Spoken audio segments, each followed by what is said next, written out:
Hello everyone, আসসালামু আলাইকুম। চলে আসলাম নতুন আরেকটি ব্লগ নিয়ে। আশা করছি সবার ভালো লাগবে।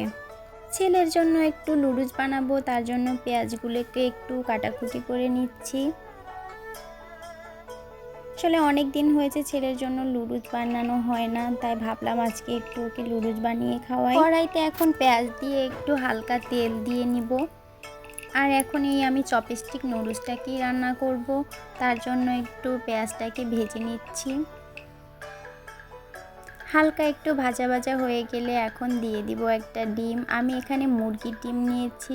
আসলে বাচ্চাদের মুরগির ডিম খাওয়ানো অনেক ভালো।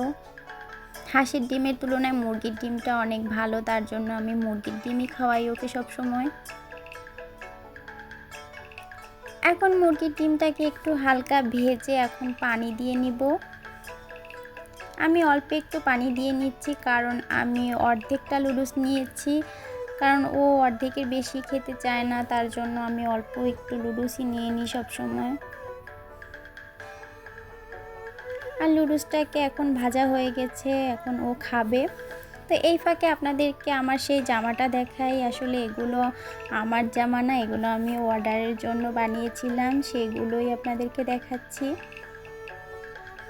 এখানে একটা আমব্রেলা ফ্রক বানিয়েছি, আর মাঝখানে একটু ডিজাইন করে নিয়েছি, আর হাতাটাকে কুচি করে দিয়েছি। আর এই তো একটা মেক্সি বানিয়েছি। আসলে কাজের অনেক চাপ, আসলে আমার বানাতে তেমন একটা ইচ্ছা করে না, তাই মাঝে মাঝে ভাবছি যে একটা দুটো করে বানিয়ে ফেলি। যেহেতু আমি কাজ পারি, যাতে ভুলে না যাই, তার জন্য টুকিটাকি করে কাজ করছি।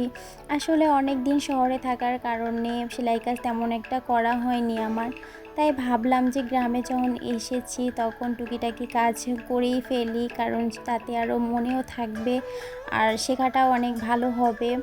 যেহেতু কাজ পারি, তাও কেন বসে থাকবো, কাজের অভিজ্ঞতাটাও আরও বাড়লো, তার জন্য আমি ভাবলাম যে কাজটা করি।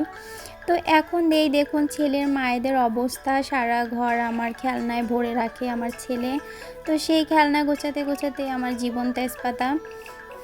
এই যে সারা ঘরে জুড়েই ওর খেলনার খেলনা, তারপরও বলবে আমার খেলনা নেই। এখন আমি খেলনাগুলোকে ঝুড়িতে রেখে এক সাইডে রেখে দিচ্ছি, আর এই পর্দাটাকেও একটু খুলে দিলাম। যেহেতু বাবার বাড়ি থাকি, তো তাতে কি হয়েছে, কাজ তো সব জায়গায় আছে, তাই ঘরটাকে একটু গুছিয়ে এখন আমি আমার ছেলের আর আমার জামা কাপড়গুলো ধুয়ে নিলাম। তো কাপড়গুলোকে ধুয়ে আমি এখন এই নেটের পাশে শুকা দিয়ে দিয়েছি। আসলে আজকে অনেক রোদের তাপ, আজকে রোদটা মোটামুটি অনেক ভালো। দুই তিন দিন রোদ না ওঠার কারণে আজকে বেশ ভালোই রোদ উঠেছে। আমি যেহেতু থাকি, ছেলে সারাদিন কাদা মাটিতে লেগেই থাকে, যার জন্য কাপড় চোপড় অনেক বেশি নোংরা হয়, আর আমার প্রতিদিন এক গাদা করে ধোয়া লাগে। আসলে বাচ্চার মায়েদের এমনই হয়। যাই হোক, এখানে দেখুন কত বড় বড় পেঁপে হয়েছে এইটুকানি গাছে। আসলে ক্যামেরায় কেমন দেখা যাচ্ছে আমি জানি না, কিন্তু পেঁপে গেলো অনেক বড় বড় সাইজের ছিল। এই পাশের এই গাছটাতেও কিন্তু অনেকগুলো পেঁপে ধরেছে।